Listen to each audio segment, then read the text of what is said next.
If you're a podcast host and you invite guests onto your show, hoping to have the opportunity to be introduced to their audience, as well as the guest being introduced to yours, have you ever felt like it's a one-way street?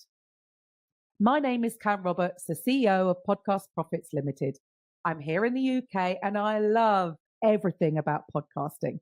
Now, today's talk is about getting your guests to be your ambassadors, how to nurture the episode promotion process to maximize your podcast promotion.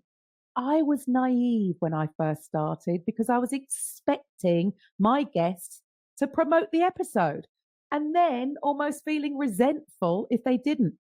Hang on a minute, I'm doing all this work to promote you. We all know that there's a cost to actually researching your guest, reaching out to them, getting them to complete a form with their bio, headshot, their links, etc., maybe even an episode release form, which is all made easier with PodMatch, but it still takes time and money. And then there's the actual recording, post-production. It would be great if your guests could also promote for you because it gives you an opportunity to get in front of their audience. But I was wrong to expect them to do the work. It was my responsibility the whole time to articulate clearly what our process was and give them clear instructions.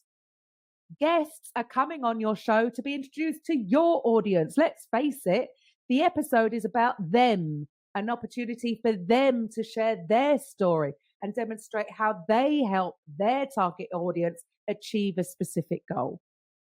If they're not promoting the episode, I don't think it's been done deliberately. It's just that we're all busy.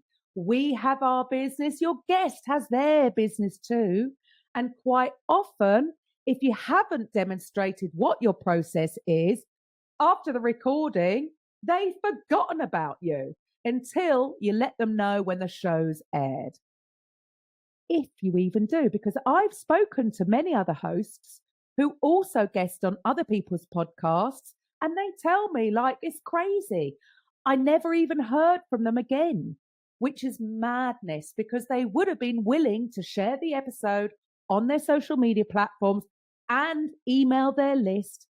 So what can you do to encourage your guests to do the same? If you want your guests to be your ambassadors, then it's down to you and only you to inspire them to be. And it can start even before you record the show. Then on the day of the recording, after the recording, before the show airs, directly after the show airs, and maybe even a month later. Don't be afraid to over communicate. I have 6 tips for you, and it all starts with the prep. Tip number 1 starts even before the recording. You want them to shine. Most of us know that if we're guesting on other people's podcasts, we should go at least and listen to their podcast first and get a feel of how they run them. But you can take this a step further. Always go above and beyond. Before you record the show, prepare them. It sounds obvious, but make sure that they know what's expected of them for simply showing up. Even around the basics, good mic, headphones, in a quiet room with lighting. Then what is your structure for your show? Is it purely conversational? Or do you have a specific format? Will there be specific questions to direct the flow of the conversation? If so, let them know so that they can be prepared.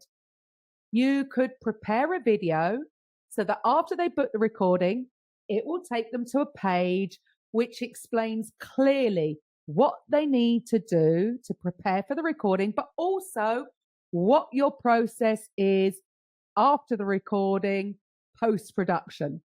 Again, don't be afraid to over-communicate.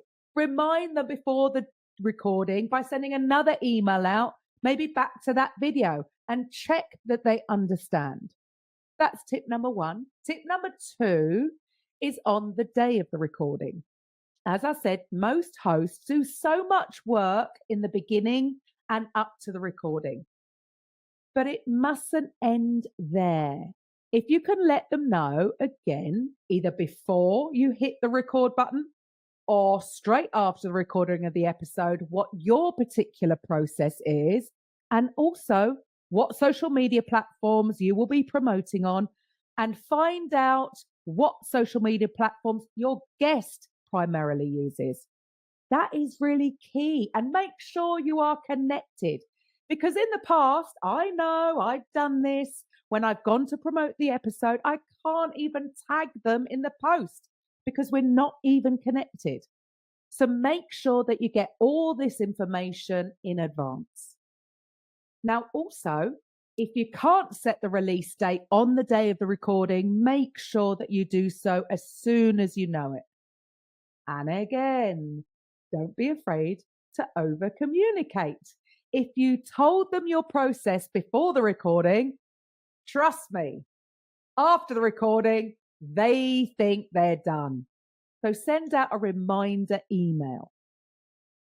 So tip number 3, start after the recording. Now, it might sound quite obvious, but I know for a fact that many don't do this. Thank them for taking the time to prepare and show up. Be grateful for their insights. You can send them a simple email and or a DM thanking them for taking time out of their day to appear on your show. Let them know that you value the information that they gave your audience and you really appreciate it. This will go a long way. Stroke their ego, but in an authentic way.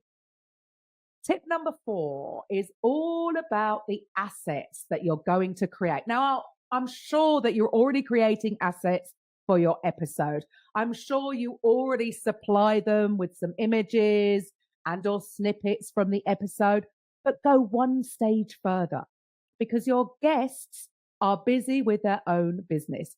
They're not going to take the time out to write posts about being a guest on your show. You need to do it for them. They've already given you their headshot and their bio. That's it. If you're already creating show notes on the transcription of your episode, I simply use ChatGPT for this task. So also ask it to create some social media posts from the perspective of the guest in the first tense to encourage people to listen to the episode. If you're already prepping blog posts about your episode, again, ask ChatGPT to rewrite the blog post from the perspective of the guest. Now, they may not have a blog, but they may be able to create a LinkedIn article. If it's written for them, you can encourage them to embed the episode in the article and maybe even add the YouTube video at the bottom. Then you've covered all areas, written, video, and audio. Also, you could give them a newsletter blurb that they can email out to their list, again, written from their perspective. So if you've created a Google folder with all of these assets in so that they or their VA can use, then all they need to do is simply copy and paste. They don't have to take time out of their day to write anything. You've done it for them. The more you can do for them, the more likely that they are going to help with promotion. But it doesn't stop there. Again, people get distracted. So let them know via email each day you want them to send something out. If you use a CRM, you can automate this part. So maybe the week before, you want them to send the newsletter article out. Maybe the day before, a snippet of the actual podcast with a bit of blurb that you've prepared for them. Maybe after the episode, you do a live stream. We'll get to that in a bit. But don't forget to ask them to tag you every time they post something. Look, the added bonus to all of this is that your listeners grow, your downloads grow, and you are being introduced to their audience. It's a win. Now, tip number 5 is something that we weren't doing, but we are doing now. on the day of the recording, if you know the release date, actually book them in for this to do a live stream, maybe 2 days after the episode is aired. And if you use StreamYard or Restream, then you can invite them on. Again, you give them the title and the description from their perspective. And you can connect to a few social media platforms, but so can they. So they can connect to their social media platforms when you go live. And then just do a short live stream. You can say, hey, we had a great conversation the other day on this episode. Thank you so much for being there. You gave so many insights. There were so many golden nuggets in this episode. And obviously, add the link or direct them to where the episode is. That way, you're getting in front of their audience live. It doesn't have to be long. It could be just 5 minutes, but it could be a great way for increasing your downloads. Tip number 6. Now, depending on how big your guest is, right? You know what? If they've got a really large audience, why don't you ask them to sponsor your episode when they do their next episode for their podcast? At the end of the day, one thing's for certain is that if you don't ask, you won't get. And for some, they may offer to do it for free. And if not, it may still be worth it if they've got a large audience. Just ask the question. Ask them to do a shout out on being on your podcast, and they can share the episode link in their show notes. So you may be already doing all of these things, or you may be doing some of them. But why is it that many hosts don't do this? One of the things is, I think people are afraid to over communicate. But please do not fear that. As I said, we're all busy. And sometimes we just need a reminder, because we may have had the intentions to do the promotion and then life gets in the way.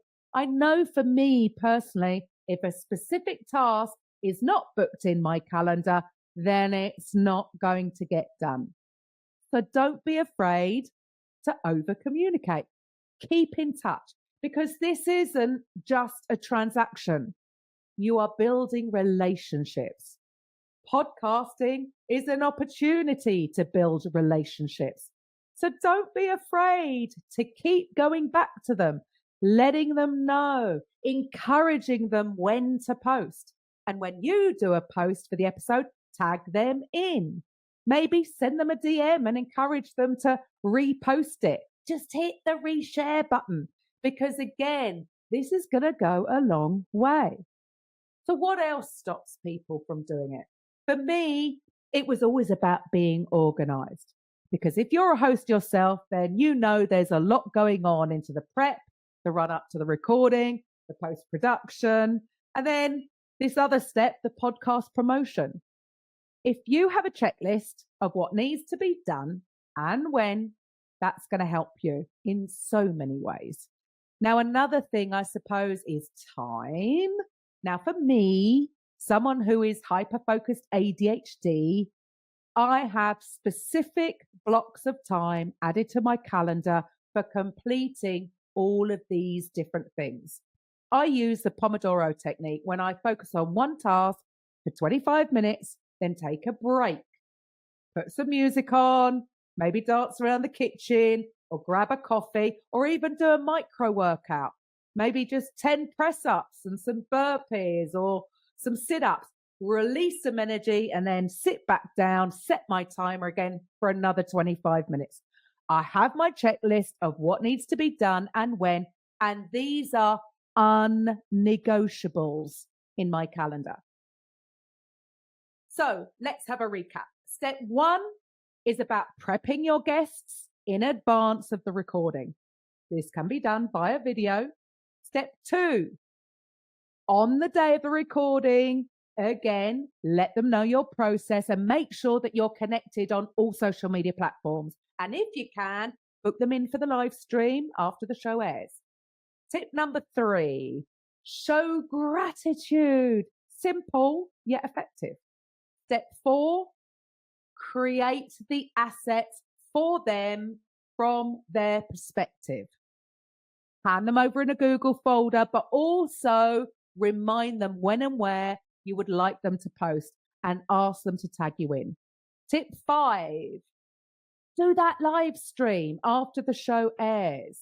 Tip 6, ask for a shout out from your guest. Thank you for staying with me. I hope you found this helpful. And I suppose the overall message is don't be afraid to over communicate.